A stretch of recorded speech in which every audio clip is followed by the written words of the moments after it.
how to stop sharing between Safari and iPhone and Mac.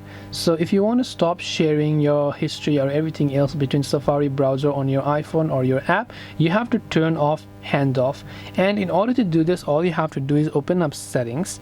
Once you open settings, you want to simply go to the general option, and as soon as you go to the general option, what you want to do is here you'll find an option that says handoff. So AirPlay and handoff you can find here.